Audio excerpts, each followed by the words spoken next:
Hey. Hey.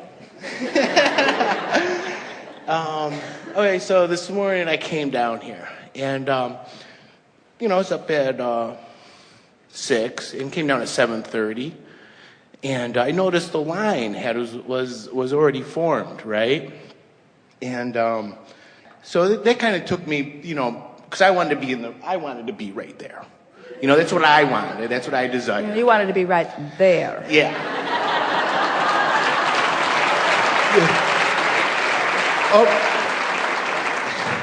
Oh, and that guy's got my vote, by the way.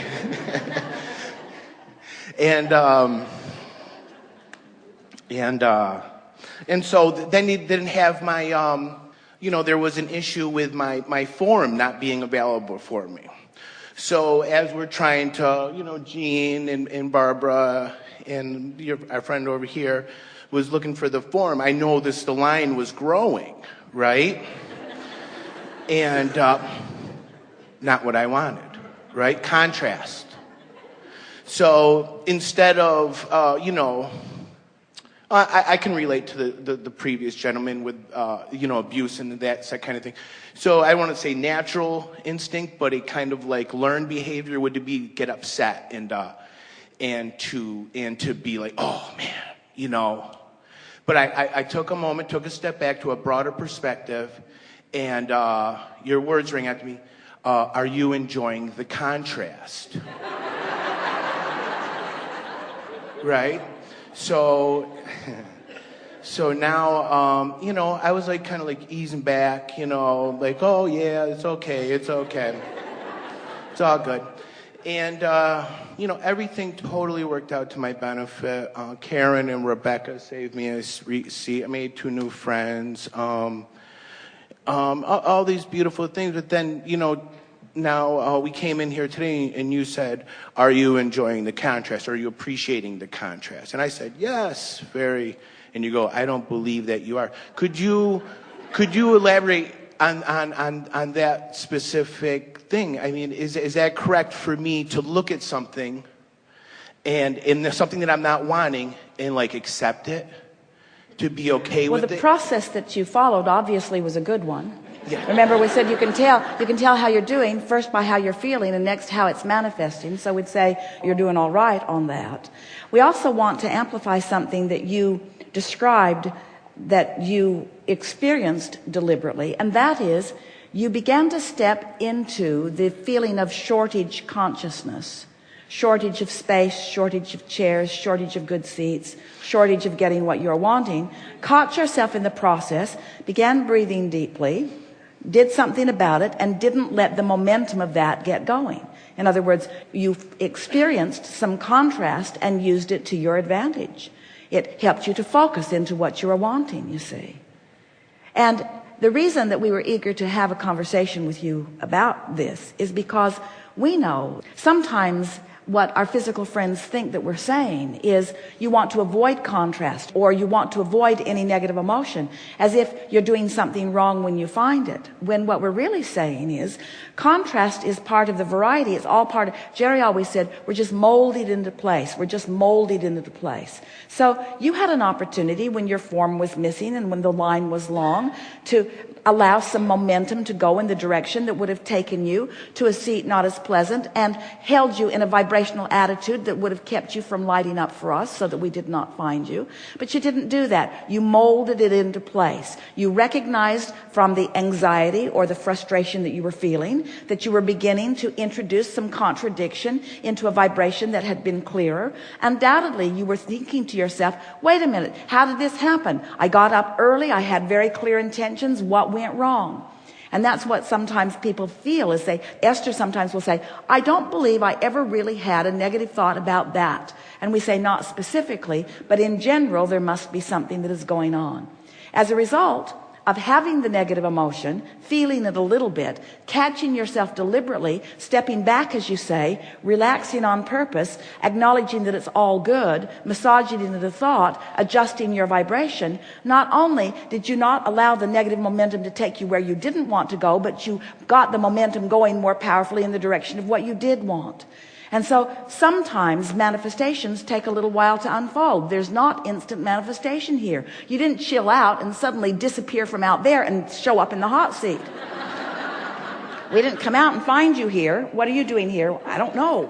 I was out there a minute ago feeling bad, then I got feeling good, and poof, here I am. Didn't happen like that. It happened in a logical, sequential way. It happened with the buffer of time in the way that things always happen, you see. So what you are demonstrating here for us, if we were standing in your physical shoes, is exactly the way that we would live life. We would not be holding ourselves to unrealistic standards of always only spewing sunshine and light. We would acknowledge that there are things that we want and there are things that we don't want, but we would be leaning really in the direction of what is wanted. And as you just did, we would be for sure making the best that we could make of every situation. We would never amplify something unwanted and deliberately increase the momentum in the direction of unwanted. Okay. So then there's a process. So I would say right, or it was okay for feeling that negative emotion. It would have been ill of me. It would have been negative or detrimental to my experience, to my individual experience, if I would have fed into those habitual negative feelings, like my sense of entitlement. But you didn't do it. Right. You didn't do it. You've come past that. It is not likely that you will go there again. No. So you have sensors in your fingers to keep you from burning yourself on the hot stove. Ow.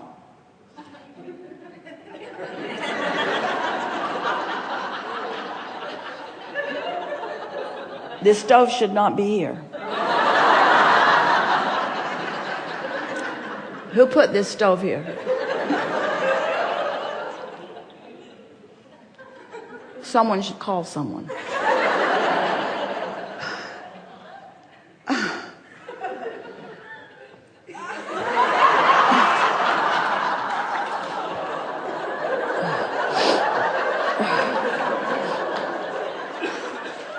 In other words, that's ridiculous. If the stove is hot, if the stove is hot, you know it immediately. You pull away from it. But negative emotions, you're not so sure about because they're justified. Mm-hmm.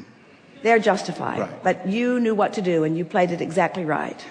Right. And you said if you were in my shoes, you would not stand around as some beacon of joyous light. But we would do that as much as we can, but we wouldn't hold ourselves to the unrealistic standard of never allowing ourselves to experience contrast or to experience choice. Right. So you in your process, your deliberate, creative law of creation process, that if I intend something and I allow it to be, it has to be, it must be. Then, but in the allowing part, it is through my joy. It is through my intentional. Yes. But let's talk about some words here. We're at the end of the timing. We can give this to you quickly. Okay. So let's say that you desire something, but you doubt it. Well, there's no blending in that. In other words, I don't doubt it. Stay with us just a little bit. This isn't specifically pointing at you. We're just wanting to show you some things about some words or concepts that are behind the words. So you want something, but that you doubt it. When you use the word intend is a blending word with desire. Mm-hmm. When you intend something, the word determined, when you are decided about something, when you're determined about something, it's like you're just not allowing yourself the contradictory thought.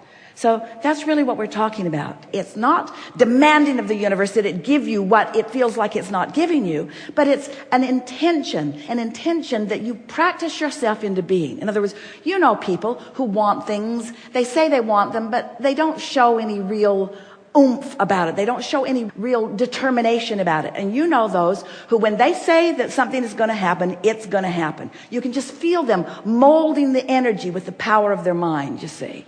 And so sometimes you're sure about things than others. We're just encouraging you. When we come back from segment of refreshment and throughout the hours that are remaining, we'll talk from time to time because we really want to bring this to the forum of what constitutes an attitude, a vibrational attitude of really knowing something. Because when you want it and doubt it, there's so much contradictory energy that it's not going to happen anytime soon. When you want it and hope it, not so much contradictory energy, but enough to slow it way down. When you want it and believe it, you're on the brink of it, and all kinds of signs are coming to you. But when you know something, when you know it, when you understand the laws of the universe, when you know that you can focus, when you know that you have been focusing, when you know that you've had experiences where you've felt negative emotion and you've brought yourself back from the brink of it, when you've caught yourself not letting negative momentum carry you away, but you've turned it around and brought it into a more powerful place, in time you will begin to feel invincible, because you will know that you have a cooperative universe and laws of attraction that is always consistent, and that your singular intent is just to focus yourself into a vibrational attitude that feels good. And the truth of it is, the fact of it is, the all that it is that you cannot feel good if you have introduced contradictory vibration to something that matters to you. So ponder for a little bit the idea of determination and intention, and within that you will discover right on the tail of that what real knowing is. It's a good time for a segment of refreshment. Thank you.